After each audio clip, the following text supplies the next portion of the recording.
Of the Best Bets show here on the field of 68.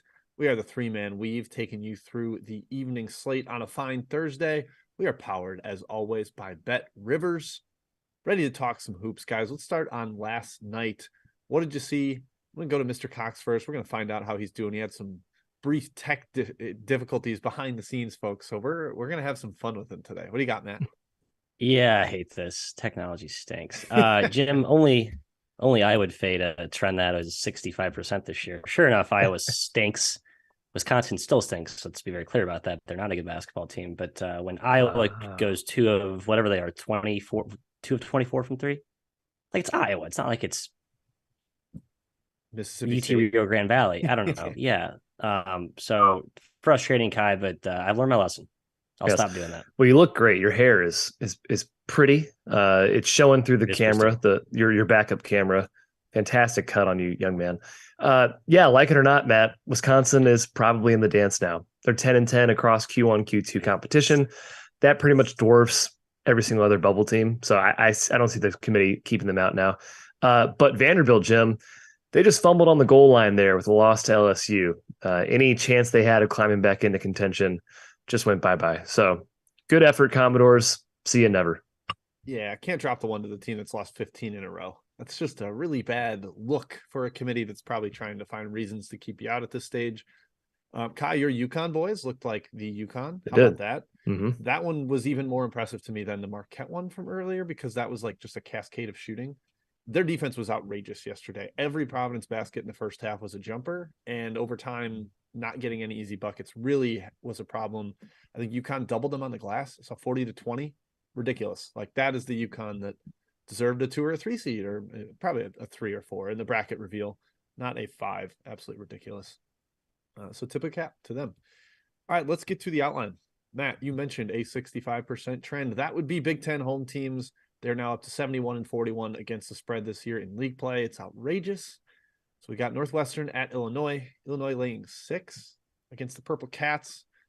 Matt, give us a reason we should take the home team. Come on. It's Illinois. Team's good. Even without Shannon, they've been really competitive. I think I don't know if they're undervalued right now, but I still believe in this team as like, one of the top 3 in the Big Ten and a team with like real tournament teeth to go far.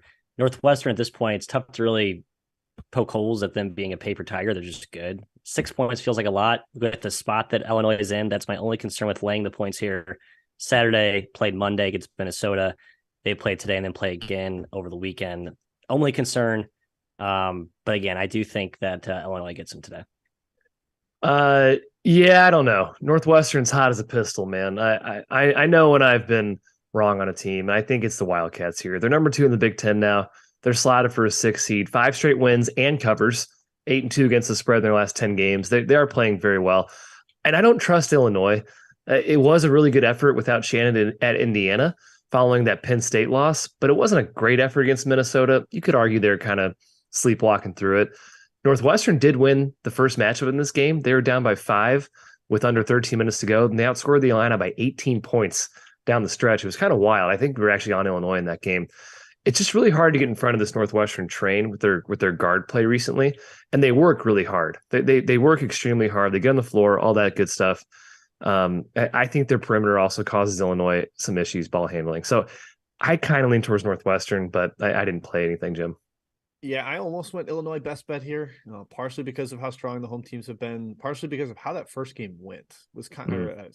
Illinois shot 50% inside the arc. Northwestern shot 29%. Yikes. Northwestern made more threes. Illinois couldn't make any. They shot 29% from 3. And Northwestern took 40 free throws. Some of that is like, you could probably add about 10 of those were in the final minute from fouling, trying to keep the game close. But it was still like a complete shellacking or one-sided avalanche of free throws. I think switching venues, that's going to hurt Northwestern here. The one thing keeping me off it, and I saw it mentioned in the chat, is that Northwestern is actually good on the road. 6-2 against the spread, plus 6 cover margin. They're the rare Big Ten team that is truly a road warrior. So that kept me away from this one as much as I wanted to take Illinois. I think it's a great spot for them. I think it's a decent matchup given the way the numbers were in the first game, but not going to officially endorse it. Move on to a second Big Ten team, headed out to the rack / Jersey Mike's. It's the rack. Rutgers hosting Michigan. Kyle, we'll go to you first here. Last I saw Rutgers around -4. See if that's what it's at right now. Nope, I can't spell. 5.5. Five and a half. Yeah. All right. So what are you looking at with that? Michigan going on the road after taking down their arch rival over the weekend. Really key injuries to watch in this game. Caleb McConnell is doubtful, so he probably does not play in this game for Rutgers. They survived Wisconsin without him, but I still think that's a pretty dicey situation. He's pretty important, especially with Mag out. Jed Howard is questionable, rolled his ankle last game. Probably a wash in terms of impact to each of their teams. Maybe you could argue Howard is more important to Michigan. The spread feels a bit high to me, especially if Howard plays. This isn't the same Rutgers team without Mag. Since he got hurt, Matt, they're 113th in the country per Bart Torvik. Michigan is 30th. They're coming off a huge win against Sparty. Big Ten home is probably still an issue here. If you want to take Michigan, I'd probably caution against it. Rutgers is 12-4 against the spread at the rack, plus 6.5 cover margin. Michigan, 2.5 ATS on the road. Not great. However, the line does feel pretty high to me. And again, Rutgers, not the same team we've been seeing in the early going. Yeah, I buy that Michigan's a slightly better team right now. Let's just assume that Howard and McConnell are both in or both out just as a wash. So you're implying that, home is worth 5 to 6. And yeah, I think it's been worth that. My goodness. So yeah, I think the lines, you kind of added up like that. It feels right to me, Kai.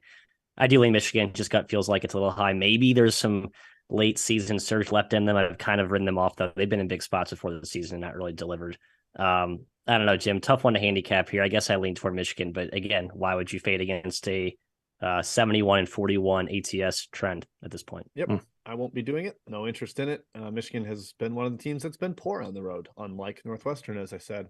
The one thing I loved out of Michigan from this weekend was the emergence of Terrace Reed. He was fantastic, just bully balled Michigan State inside, completely took over that game late. Couple offensive rebounds, putbacks, and ones. Not a great free throw shooter, but that's okay if you're scoring in other ways and impacting the game. So that gives them kind of the twin towers to go against Omori inside. No McConnell as that super versatile defender, but like Kai said, I think that washes with Howard because those two would be going at each other, same position. Don't love the Michigan guards on the road. McDaniel, I think, has some splits that lean that way, unsurprisingly, given this league. I don't trust Rutgers, though, so I'm not going to lay it with them either. I want to get behind this home court trend, but I can't find the best situation to do it, so I'm not going to do it here. We've missed it, Jim. We've missed it.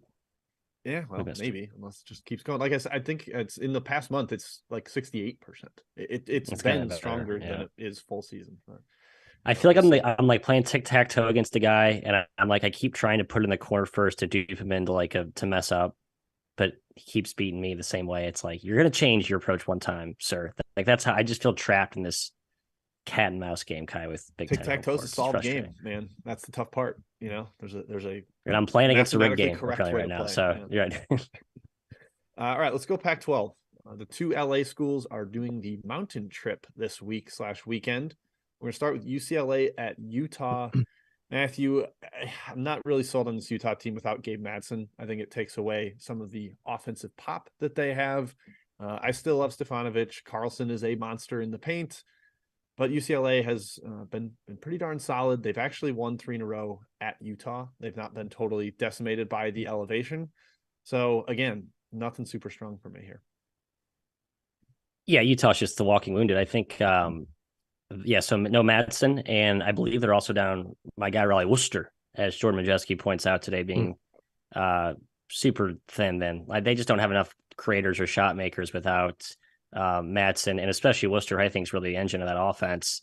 I do think if they were all healthy, I'd be looking to take Utah. I think back to when I backed them against Arizona in a hype home spot when they were fully healthy. I think that's a similar type of angle I'd want to back Utah here, but I think I was catching 7 against Arizona. Now I'm only catching 5 against UCLA, who could be better than Arizona. 7. And this team's 7. I'm sorry, 7. So yeah, it's about the same. But this Utah team's a shell of itself relative to that past precedent I mentioned there. So nothing for me here, Kai. And UCLA is not coming from Maui like Arizona was. I think that's worth it. Yes. UCLA now number 2 in KenPom. If you hadn't noticed the jump, they jumped Alabama after the Tide's tough game against South Carolina. They're also firmly on the 2 seed. I don't see them really moving up or down from there. Cronin said it was laughable, but I think they're pretty locked in at that position. Utah has been bad without Madsen. 1-5 against the spread since he got hurt including the game he got hurt. He played 2 minutes against. Home court is obviously strong for Utah. They're still a top 30 home court team per KenPom, 9-7 against the spread, +3 cover margin. Good home team, obviously playing in altitude, but I think UCLA is just humming right now. I still think they're a legit title contender. They beat Utah by 19 in game 1. There was no Carlson in that game, but still the Bruins scored pretty easily. The spread does feel high. I respect Utah's home court enough, Jim, to stay away, but a slight lean towards UCLA still. Yeah, I feel like in the past we'd be all over Utah here. We're just like, oh, home elevation, tough spot, travel spot for them. I'm not there in the past. I have like actual distinct memories of doing a show, taking Utah at home against UCLA, and I'm getting pounded. I think that happened either last year or 2 seasons ago. So I'm not going to get on board with that here. Well, let's pivot over to Boulder, where the Buffaloes are hosting USC. Colorado laying 2.5 here. Kai, USC still very much in the tournament picture, probably in the field as it stands, but this is a risky trip for them because there's not a lot to gain out of it. I guess Utah's probably Q2 on the road still, but you don't want to take an ugly loss at altitude. You don't want to get blown out here as we get down to it, closer to Selection Sunday. Yeah. What are you leaning here with the Trojans at Colorado? Yeah, USC needs this win. This would be a Q1 win for USC. It would probably cement them on the right side of the bubble. I'm pretty sure. I just guessed that, to be honest. I think Colorado's top 75 in the net. Yeah, it could be Q2. 61. Good call. Yeah, okay. So Q1 game for USC here. Colorado's not making the dance. They can still play spoiler, though. You still have to respect the Buffs. They did beat Tennessee and Texas A&M this season. Remember that? That's pretty wild to think about, just looking back. USC won game 1 by 7. Colorado killed them on the glass, a little surprisingly. But USC forced 22 turnovers. And I think that's the key for the Trojans in this game. Colorado's ball handling has been their biggest weakness all season. And USC's size can match Colorado's and overwhelm Colorado's size. I do lean towards USC here on the road, +2.5. Again, though, Matt, like Utah, I respect Colorado's home court, so I didn't actually play anything here. Almost took USC, was this close to doing it, didn't pull the trigger. Josh Morgan came back last game for USC. He's critical. They got Reese Dixon Waters back last game. You look at those 4 games they both missed. That's when they had the Oregon disaster road trip, right? Got beat by Oregon, then got embarrassed, arguably, by Oregon State. They bounced back with conviction, though, last weekend. Cal, Stanford. I was saying earlier, I think I like this USC team, as crazy as that sounds. But I'm kind of back in on them, especially when they have those 2 guys back. I haven't really been super impressed with Iwuchukwu yet. He just hasn't played in that many minutes and hasn't been super effective. You got to think he's going to only improve as the year goes on, though.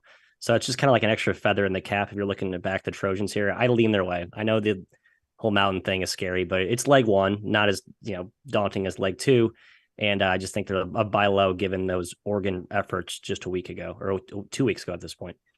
I'll go the other way, slightly into Colorado. I do like the home court. Colorado is so Jekyll and Hyde. Like, they can be really awesome. Like when we were against them with Colorado State, or like Kai said, beginning of the year when they smashed Texas A&M, just took them to the woodshed. But then also very prone to some poor efforts. So again, not strong enough to bet this game because I don't feel confident enough in my read on Colorado at this stage. All right, let's go to Chat Mob here. Kai, I believe you're collecting because Matt is disheveled. I am. Yeah. I have Matt's back, always and forever. I'm trying to get my cameras. Technology. Go. Sorry. A nice little combo here from Pat/Scott. I'm guessing Scott told Pat what to ask in the chat to start this off. Oh. Long Beach State, Matthew, is at Santa Barbara. Santa Barbara, 5-point favorites. They've lost 2-3 straight now. They have not looked good. Right, your thoughts, Matthew? Line's about right to me. No, I agree. They haven't looked great. I know Beach got healthier, still without Murray, but they got who did they get back recently? I thought they got Key-Body back. Maybe not. I kind of lean Beach, no home, basically. I lean toward Beach. I'm gonna maybe keep fading this Santa Babs downward trajectory. I think there's some home. Santa Barbara's not where you think it is. Remember, I've run into this all the time. It's like 2 hours from Long Beach, I think. Hour and a half, whatever. Yeah, north part of LA. It's whatever. It's like 2 hour drive tops, I would say. I guess traffic is traffic, but it's not you're not going up to the I-10, bro. Come on. California geography is Riverside bit by you. California. Matt, I'm going right back to you for another question because it involves your bows. Riverside at Hawaii, -3.5. Hawaii is at home. I like the Bows. I know Riverside's been playing really, really good lately, but I think they get them at home here. A little bit of a revenge spot. Hawaii won at Riverside first matchup, right? Their back line, I think they match up well with Riverside. So I would lean toward my Bows. This was an under I liked, but after another day of overs demolishing yesterday, I'm not taking an under for best bet. So, man, wish would have hopped on that over train a month ago. Whew, you'd buddy, be up like paying 90 out. units if you auto bet it. Yeah, tough to blind bet trends, but gosh, if you luck into one, it's nice. Jim, Utah Tech at UT Rio Grande Valley. Utah Tech is -2.5 on the road. Thoughts? I'm a Vaquero boy here. They're a pretty solid home squad. Yeah. Been a Vaquero guy all year. I think that team's actually pretty solid. They compete.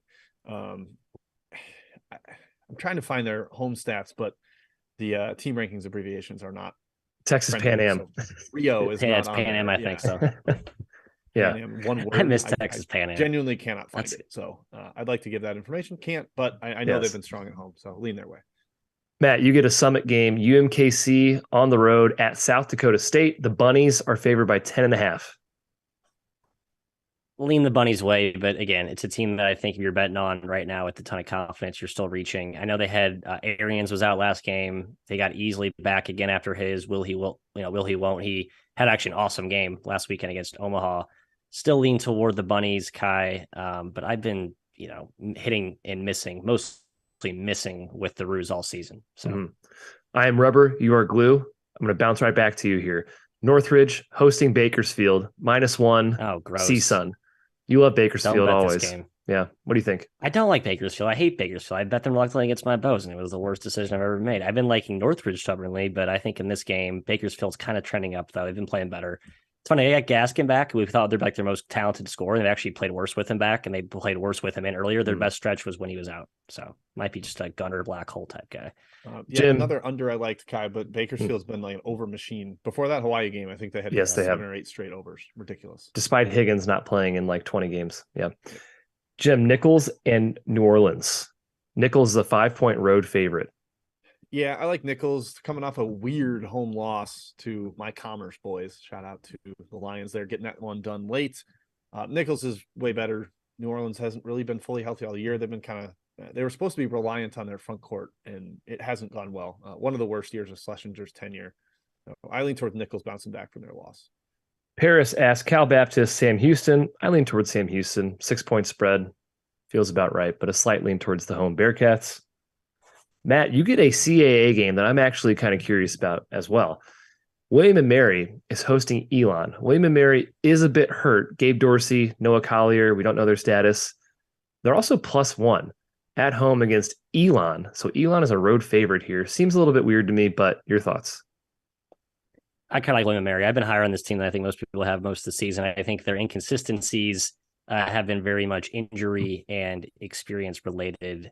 So yeah, I guess for that reason, I probably shouldn't back them here, but I do think it's a pretty good price against Elon.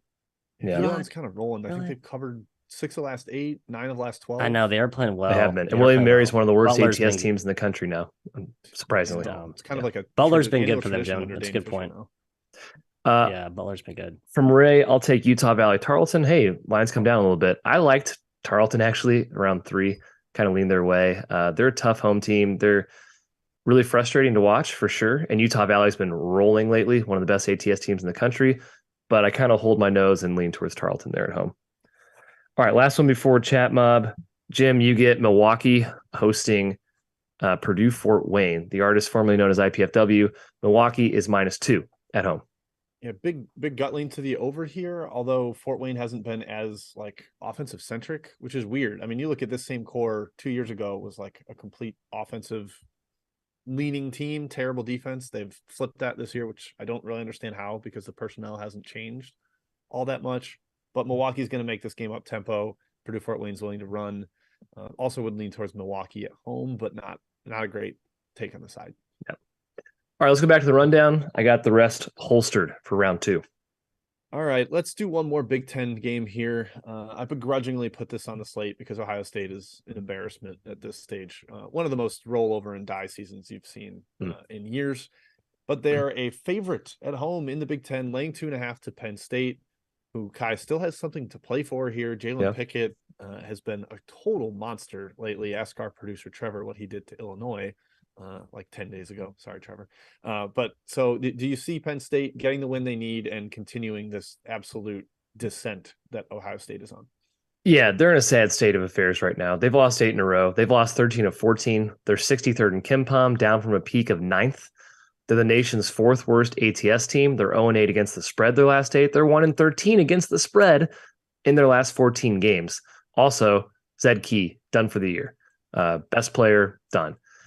But they're favored. And I've seen some people kind of shake their head and scratch their head a little bit and ask why. Stinky line. It's fishy. Stinky line. Maybe. Penn State has shown life here. They took Wisconsin to OT. Respectable loss to Maryland, kept it close. Then they beat Illinois and Minnesota. And that they can shoot. And Ohio State will oblige that. 12th in the league in three-point attempt rate allowed. Theoretically, Ohio State's bigger guards will do better on Pickett than most teams. But why have confidence in the Buckeyes right now? I cannot recommend Ohio State. For me, it's Penn State or nothing in this game. Yeah, Penn State or nothing, but it's nothing because who's playing at home? Ohio State. Yeah, well, Jim, that's my take. Back to you. Wisconsin and Ohio State were the two exceptions to the Big Ten home, and then look what Wisconsin did last night, beat Iowa by double digits. So Iowa, you stink. What was that? Sorry. Yeah. What in the world was that effort?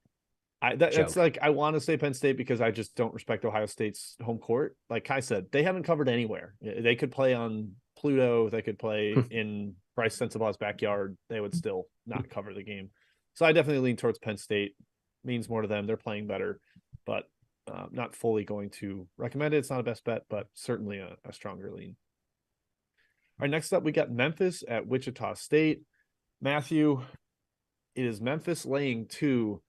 That certainly hints that Kendrick Davis is not going to play, but he did go through warmups against Houston. I don't know exactly how close he is to coming back and if they're going to try to save him for the other Houston game because of how important that one is for them. This one's a really hard game to handicap without him. He is a massively important piece. Memphis got Lomax back last game, but he didn't even score against Houston, not making a bunch of nearly the impact that Kendrick Davis does. And Wichita State quietly playing well. What do you got with this one? Memphis -2 on the road. Jim, similar to the Houston versus Tulane matchup dominance we talked about yesterday, I think that is intact here with Memphis against Wichita. I believe they've won 5 in a row against the Shockers, covered 4 of those 5. And I thought they played pretty well without Kendrick last game against Houston. I mean, all things considered. So given the fact that you're getting an extra point because the market's bet into no Kendrick, that strong matchup angle with the motivation behind Memphis gives me a lot of temptation to go ahead and take the cheaper price with the 20% chance Kendrick plays, and that's just like extra point or two of value if he's somewhat effective, which we think he would be given he did warm up last game. I don't know. I'm tempted to take the points around the road. Kai, call me a spinny square, but I like the Tigers even if Kendrick's out. I was impressed by Memphis in that game against Houston without Kendrick Davis. Man, they competed. I agree with Jim though. Wichita has been kind of solid. They don't get a lot of credit, but they play tough. They can be scrappy, especially on the road. Weirdly, they've been really good on the road. Awesome. At home, strengely, not as good. The Roundhouse used to be a pretty great home court. 4-11 against the spread at home this year. Straight. Yeah. Memphis beat Wichita by 10 at their place. They won fairly comfortably, but they shot the cover off the ball. There was some pretty fortunate shooting splits. DeAndre Williams, 29 and 15. I mean, he couldn't be stopped. He probably won again. It's hard to see Memphis dropping this one. They're so close to the cut line in the dance. You have to think they're hyper aware of that. This is a quality win opportunity, either Q1 or Q2. KenPom did make this 5, so that's where the questioning of the line is. I agree, Jim. It does kind of hint Davis is out. If he's in, hard lean to Memphis. If he's out, I'd probably stay on the sidelines here. Wichita is capable of pulling off the win. Yeah, it's a Q2 game. Wichita barely inside of that, 125th in the net, which leaves them in that Q2 range on the road, barely. 11 straight Wichita games have gone over. How's that for a little number for you there? They have been much better offensively. The pick and pop with Craig Porter and Kenny Poto has been effective.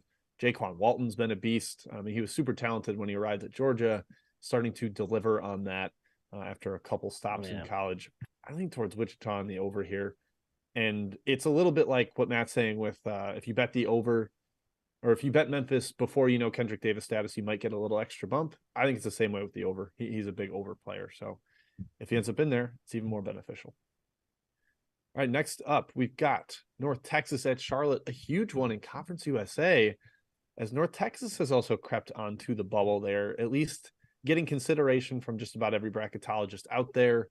I believe they're like kind of far from the field per Lenardi, but other people have them a lot closer. And hey, Kai, who's better bracketologist, the internet or Lenardi? That's the internet. Debate. Yeah, I would agree. Okay, so we've got a very low total game comparable. Here. Yeah, what? Yeah. Very low total game between these two. No surprise, very half-court centric. 109.5 current total. North Texas laying up to 3 right now, Kai, on the road. Wow. Leaning towards the mean green or what? I'm rooting for North Texas. I do like that they're in the conversation for an at-large. They're 23-5. They've come a long way since that 30-point loss to St. Mary's without Tyler Perry. But Charlotte's very solid. They play a pack line. They're going to force North Texas to shoot. Game 1 was no problem, and it was also one of the weirdest games we've seen, Matt, of the season. 47 possessions 47. In Game 1. 47. Has to be a record. If it's not a record, it's pretty darn close in the 30-second shot clock era for sure. These are the 2 slowest overall pace teams in the country. So it makes sense, right, that we see the lowest possession total coming from them.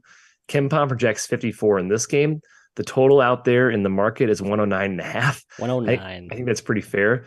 Somehow North Texas won that 47 possession game by 24 points, which is almost impossible. 1.43 points per possession. It was kind of clear Charlotte couldn't stop them. It's at Charlotte. Maybe that tips the scales the other way, Matt. But again, I'm rooting for North Texas. Go mean green. I think North Texas wins. I think the under money is sound. I think this game's going to play like 50 possessions. It's weird. Usually we look for the outliers of pace on the fast end of the spectrum. It's odd that you see 2 extremes on the low end of the spectrum. And I believe, I'm trying to pull up my massive database here, there is value on betting overs in the historically low totals. This one, I think, is just a different beast. I think you just go complete under here. 110. I think I'd still take under 110. I mean, if you're going to give me less than 50 possessions, sure, right. I'll take under 110. I mean, that requires offensive rebounds where you bring the ball out for 20 seconds and twiddle your thumbs a little bit. It's nuts. But if that's the pace we're going to see, you got to lean towards the under. I lean towards North Texas because in a close game, I think they've got the better late game shot maker. Mr. Tyler Perry is a beast there, but up over to 3. I think I had seen like 1.5, 2. Yeah, 2 had opened. I would have liked North Texas a little more there. That point matters a lot in a game of this limited possession scope. All right, last one on the outline. We're giving some love to the Eastern Washington Eagles from the Big Sky Country. They cannot lose right now. We'll see if we'll give them the classic announcer's jinx here. Matthew, they have been a juggernaut. They're shooting 65% in league play. Now they're only -1, -1.5 on the road at the D, taking on Weber State. What do you got for us? I kind of lean Eastern Washington. I watched them play against Northern Colorado. They were up like close to 30 in that game, and then they let up a BS run late to narrow the gap. Defensively, they're awesome. I think that's where they've really ascended. Like offensively, they always had that really intricate system that Riley runs, kind of passed down from Shanty Legans. It's not really a system. They have really good like modern European concepts that's tough to guard, but they have such good length and size that they've been so good defensively as well. It kind of makes them immune to like any major volatility or letdown swings. The question is, Kai, is this spot a tough one? You could argue that Weber played him close the first matchup, slowed him down, kept him out of transition. That's a good start. I'm looking to fade Eastern Washington next Monday, just as a precursor against Montana State. They play tonight, they play Saturday, then they close at home against Montana State, who I think is the better team, honestly. So I'm not fading tonight, Kai. I'm going to fade him Monday. Yeah, it's tough. I mean, you would think Eastern Washington's been in bad spot almost every game with the way their record is, and they clinched the title with a win here in the Big Sky. They're 15-0. They have the nation's longest winning streak, 17 games. They're 11-3-1 against the spread in conference too. So not just winning, they're covering as well. This team is actually legit. Weber can be a very tough place to play. And Matt, you mentioned Weber did hang with Eastern Washington in the first game. They were up in the second half. They lost by 4. Eastern Washington just scores so well. They're the number 1 offense in the Big Sky, number 1 in effective field goal percentage. I really like their coach who took over for Legans. He's done a really impressive. Yeah, Riley. He's done an impressive job. Weber can pressure Eastern Washington's ball handlers. That's probably the only shaky part of their offense. But on the other end, it's really hard to match up with Eastern Washington size-wise. They have the 9th biggest team in the country. They start 6'6" and up in their starting lineup. They rarely play a guy under 6'6". It's a legit team. I actually lean towards the Eagles here still, Jim. Yeah, the monster offensive efficiency combined with that size up and down the lineup, it's probably part of why they've been so dominant at this level. They shot 74% inside the arc against Weber in the first matchup. Like it's just unstoppable what they do. I haven't watched it enough to like spell it out for you guys and say here's how they attack and get all these layups, but man, it's ridiculous. They've broken like every projection system. Like the shot quality stuff says they're due for regression. They never regress. It's absurd. I'm going to keep riding with Eastern Washington here. I think they continue that undefeated run through the league, and that's all you need to cover if it's -1, -1.5. So big lean to the Eagles there. All right, Kai, back to Chat Mob for part 2. Chat Mob, part 2 from Ray. We're going with Delaware and North Carolina A&T. I'm shifting it over to Matthew Cox. Delaware is a -2.5 favorite on the road. Neither. Pass. Delaware with what's their injury situation now? Aren't they? I thought they got Owens might Davis still be out, but I think game, Davis Owens is back. Is out. I lean toward Delaware. It feels a little bit short for a team that's been disappointing in my eyes, NCAA this year. I had higher hopes for them. Jim, you get from Danielson, Northern Kentucky at Detroit Mercy. It's basically a pick at BetRivers. Yeah, I can we bet Antoine Davis over points? I bet he chucks over the top of that zone repeatedly over and over and over again. I lean towards the over, but NKU really tempers the pace with that zone, so it's hard for Detroit to get them running. Lean towards Detroit, though. I think they have the shooting to go over the top of the zone, and they've seen it so many times, multiple times this year, a second time this year now.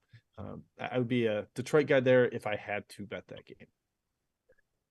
Matthew, you get Rice at UAB. Some questions about the total as well in this game, but UAB is laying 12 at home. The total is 159 at BetRivers. Not looking to fade UAB with Jelly back. They seem to be starting to hit that high gear that we saw early in the year, but Rice is tough, man. I'd actually lean Rice with the points. I like the over more than the side here. I think there's a ton of points in this game. I think UAB gets it up and down, and Rice will say willingly, let's do it. Yeah, there will be a lot of threes taken in that game. You just hope enough of them go in for the long rebounds if they're not going in. Yeah, I think there's a lot of factors that work from all three there. Jim from Steven as well. Pacific goes on the road to St. Mary's. The Gales are 19-point favorites at BetRivers.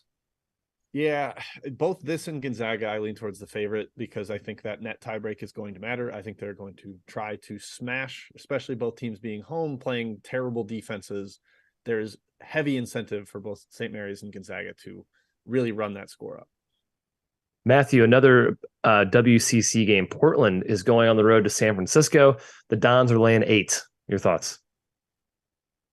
Portland finally got healthy last game. Didn't matter, though. Gave 103 to Santa Clara. That defense really is just in a rut right now. I just think the lineup inconsistency, coupled with the fact that they never really had great defenders or great athletes to begin with, started to catch up with Liggins and company. They can score on offense, no question, but they have no resistance defensively. One more WCC. Excuse me, Jim. Yes. Goofy thing I just realized with WCC, like the winner who gets the 1 seed, that means you're on the side of Loyola Marymount because they're going to get the 4. And both St. Mary's and Gonzaga have lost to LMU. Interesting. Yes. Is it better to be the maybe they're trying to Santa Clara on the other side? Yeah, I don't know. Pepperdine from Grant Gibbs fan club. They are on the road against Santa Clara. 11 points.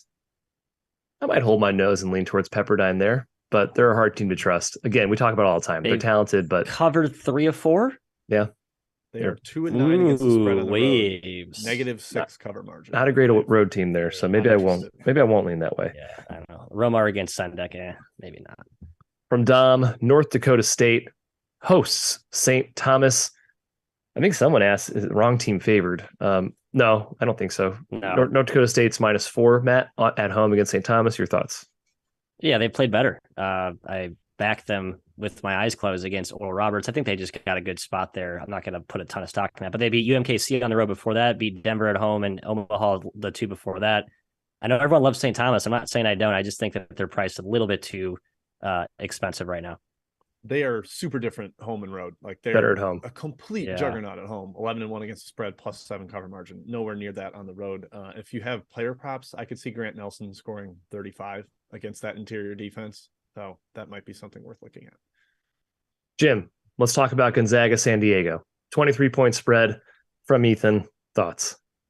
Strongly considered Gonzaga or Gonzaga first half for a best bet here. I think against a team that's really shorthanded and completely decrepit defensively, this is like the perfect home run. Gonzaga absolutely nukes a team.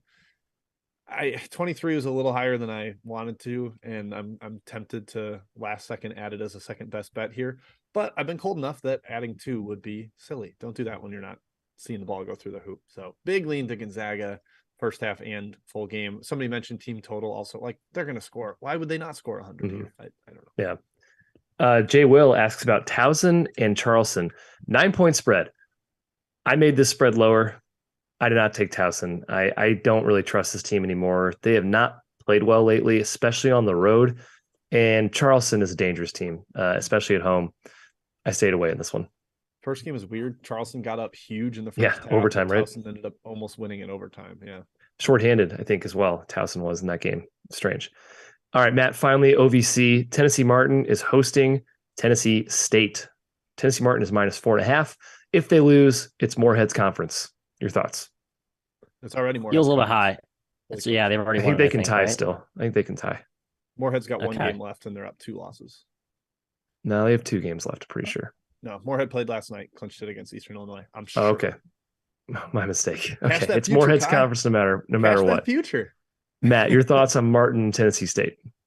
Oh, it's good. I needed time to think about this one. Christian Brown is back for Tennessee State. I had not noticed that. He's really good. Like, he's good. Difference maker in that conference. They played better. Although Martin's played better recently too, and we like Ryan Ritter. That's 2 teams I like playing against each other. No play for me. OVC bet the home team. That's where I default. Or that. I think there's a lot of points there too. Yes, pressing and weird stuff. I like that, Jim. Good call. All right, let's go to best bets. I think Jim's up first. I'm going with Southern Indiana. Great transition there, talking OVC home teams. Southern Indiana -5.5 for me.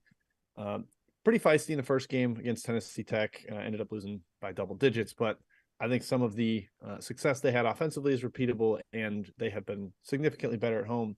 Kai, I didn't fully realize this. You pointed out to me before the show that Tyler Henry of Southern Indiana collapsed last game. Mm-hmm. He is doing well, but it has gotten legitimately zero of the fanfare of any of the other sports collapses of the past couple of years. So we'll see how that affects Southern Indiana. He's like a part-time starter. So they've still got their best 5 players, 4 players at least. I think that's enough to take care of Tennessee Tech, who is a little bit shorthanded. Deontay Wood has been out. I'll ride with that home trend. Matthew, hopefully an emotional big game for Southern Indiana. I like that. -5.5. The Screagles, I'm taking another home team, Jimbo. The Mavs of Arlington, who have been quietly cruising as of late, now under the direction of, pardon me, I forgot his name already. It is, don't tell me, Snoop Johnson. Thank you, Snoop Johnson. Stepping in for Greg Young after he got fired inexcusably.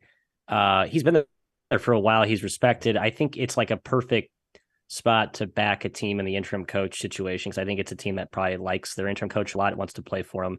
He's trying to play for his full-time job, potentially similar to the effect you're seeing with Rodney Terry doing so well at Texas. I like this Mavs team.